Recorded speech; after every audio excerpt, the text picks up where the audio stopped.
What is one moment where you knew that your life had just completely changed? You seem like you knew where you were headed in life, and then something happened that just changed everything. I'm going to tell you the story of a moment like that happened for me. If you've been watching my videos, you know some of my story, that I had a very turbulent childhood and growing up with a father who was mentally ill. One of the big symptoms of his mental illness was religious extremism. As a child, I was regularly beaten, raped, drowned, held hostage, and every kind of abuse imaginable. And whenever my dad was asked why he did it, he always blamed it on God. Well, God told him to do this. Growing up in this religious extremist environment, I always had the strict rule in my home was that you're not allowed to watch any secular television. You're not allowed to watch any mainstream media. You can only watch the Christian channels. You can only watch Christian movies, and you can only listen to Christian music. 4 days before my 11th birthday, my father committed suicide. Christmas came shortly after my dad's death, and that year someone gifted me this little handheld radio. It was just this tiny little handheld radio that fit in the palm of my hand. This really opened up the world to me. For the first time, I got to have some kind of exposure outside of the religious environment when I got this radio, because it had a headphone jack on it, and I could stick the headphones in and I could change it to some other station, like a pop or a rock or a rap. I could change it to other stations other than Christian and have headphones in, so no one could catch me listening to something other than Christian music. I remember being 11 years old, and it was the first time I ever turned to a station outside the 4 local Christian radio stations. And there was this rush of like adrenaline of, oh, I'm doing something anti-God right now. And I turned it to some pop station, and this song came on, and it just there was so much angst and anger in the song, and I related to it so much. And it felt like someone was putting words to all these awful feelings I was having inside of myself, all this inner turmoil I was struggling with. Someone had found a way to put it into a song, and it was playing on the radio when I turned to this pop radio station for the first time in my life. And right then it was like I was hooked. I loved like the punk rock and the angry at the world, mad at your dad type music. And the perk about this little handheld radio that I had was that I could set the preset buttons to Christian music stations. So I'd be listening to something that's all about, I hate the world and I hate my dad. If someone came along, I just would quickly turn it back to a Christian music station. And I had no fear of getting caught, but it was like I got this adrenaline rush from doing it. And I just wanted more and more of it. And that really was a start of me like seeking out opportunities to be self-destructive. You know, my dad had always abused me in the name of God, and I always thought, like, screw you, God, for letting him hurt me this way. And more, I sought out ways to be as ungodly and as unchristian as possible. It just started with listening to some rock song that it related to me, and it soon just was like I was always trying to find things I could do. I would start stealing things from stores. I started wearing all gothic attire. I had this one friend, I'd go over to her house and we'd steal her dad's beer, and we didn't have access to drugs, but we heard about these different ways that you could possibly get high off the stuff. So we would smell glue, and we would smell like dry erase markers because we heard you could get high off of that. And really, I wasn't doing it for the sake of getting drunk or high. I was doing it just so I could feel like I'm doing something God doesn't want me to do. And it just was like I just wanted to defy this God that I had grown up being abused by. I just was quickly spiraling, and I started self-harming, and by the time I was 14 years old, I would lose count around 60 cuts per day. I was seeking out more ways to get in trouble. I vandalized places. I stole from stores regularly. I was starting to talk to boys online and trying to arrange meeting up with some of these boys. And my life had always been a struggle, and the struggle was just continuing, and it looked like I was going down the typical path of a kid who came from a bad home. As I was spiraling, I was getting tired of it, and I was getting tired of living, and I was getting tired of suffering, and I really felt like God put me on this earth to suffer. I got this idea that the best way I can get back at God is by ending my own life. I just was so tired of always suffering, and I just wanted it to all be over. But when I was 14 years old, I eventually decided, you know what, I'm gonna do it. I'm done living. And I started planning my own end of life. It was July 2005, and my whole family was getting ready. They were leaving the house to go to a birthday party that day. I pretended to be sick. I got out of going to the party, and I did that so that I could be home alone, where I planned on ending my own life. And I remember that morning, I could hear the rest of my family kind of shuffling around in the house, getting ready to leave to go to this party. And I was sitting in my room, and I had my laptop open, and I was just scrolling through different posts. And suddenly I came across this news story, and the headline is what kind of caught my attention. And it said, stepmother sentenced to 8 years in prison for fatal beating a 4-year-old girl. And immediately that headline stood out to me because I just was so shocked. How can you only get 8 years in prison for violently murdering a small child?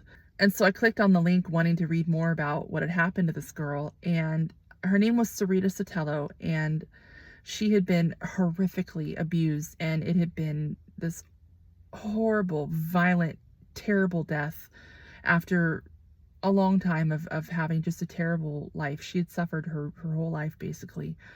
I was just like, I felt this fury explode in me, and I just was like, I was so angry for her and for all the children like her and for myself, and I just was overwhelmed with the sense of how unfair this is for children to have to go through something like this. And thinking about it all, thinking how not only did she go through all this, she died this way. She died suffering in this horrible way. That's all she ever knew. I kept scrolling and reading the news story. And as I did, the news page, it had a picture of her. And as I scrolled down, the picture was large and it filled my entire laptop screen.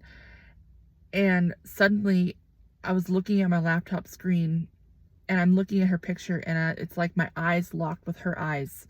And I just felt like I was staring at her, and I just got so sad for her. And I got so overwhelmed. I was feeling so much in such a short amount of time. I couldn't take it anymore. I slammed my laptop shut, and I just tried to forget that I had seen that. And not long after that, my family left to go to the birthday party, and I was there home alone, and I was like, all right, this is it. I'm going to end my life now. That day, I ended up trying in 4 different ways I attempted to end my own life.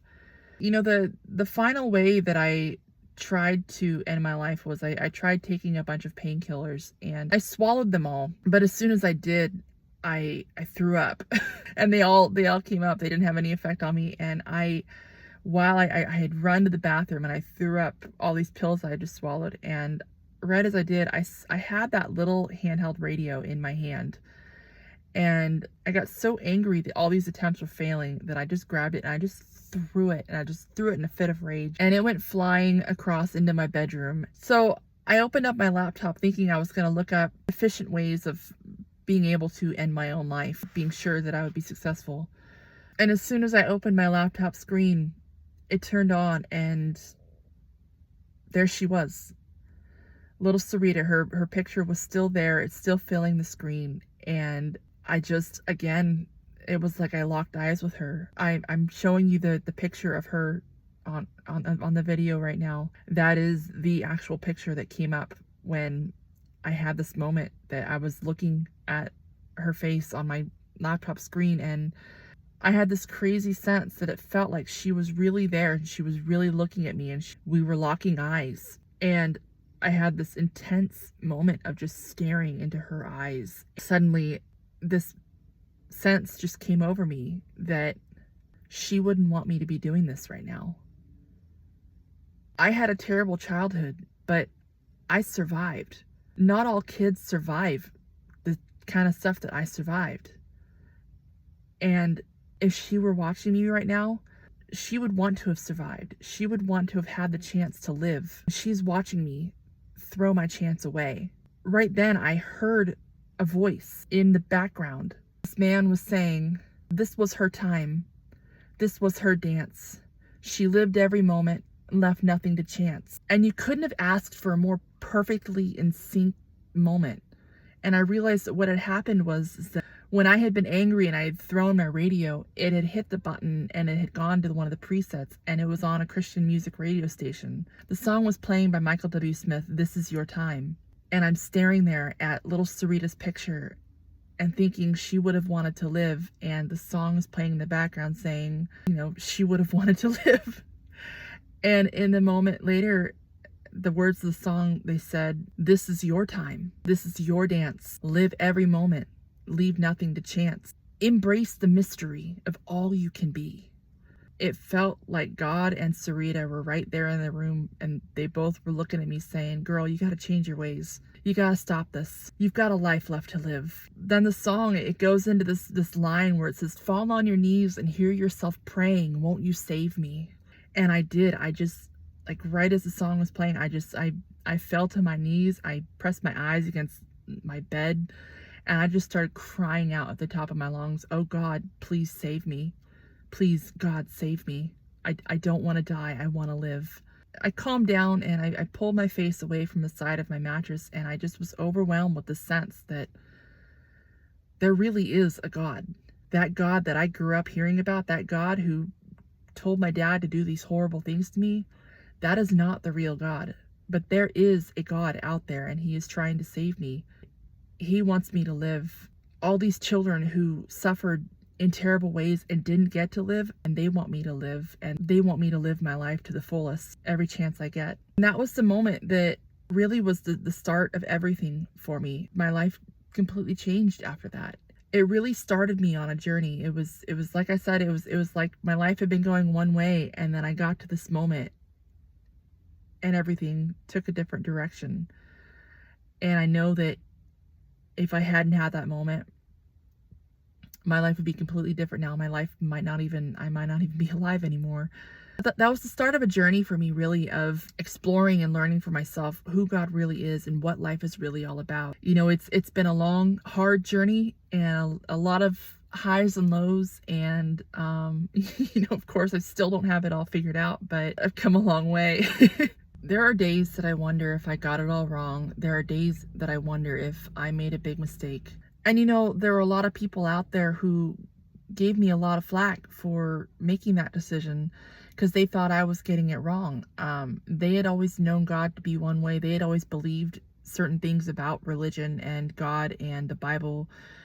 And I was finding that they got it all wrong. People I dearly loved, people I held in high regard, people that meant the world to me, and I wanted to be just like them. I had to face the fact that they were wrong about certain things, and I got a lot of harsh criticism from them, and to this day some of them would say that I'm the lost one, that I'm so misguided. But that one day that I made that decision that I want to know the truth and I want to seek the truth, it was the moment that set my life on a completely different course than it was headed. Sometimes it's difficult to see on the hard days that you made the right decision. And if you're struggling with wondering if you made the right choice or not in trying to seek the truth, I think that there's a reason you're watching this video now. I would just tell you that every good thing that's happened in my life, every miracle, every breakthrough, every blessing that has come in my life, all started in that moment. Even when you can't see what the outcome is going to be of trying to do the right thing, as long as you're trying to do the right thing, God will guide you and show you the truth. You just have to hang in there and stay the course.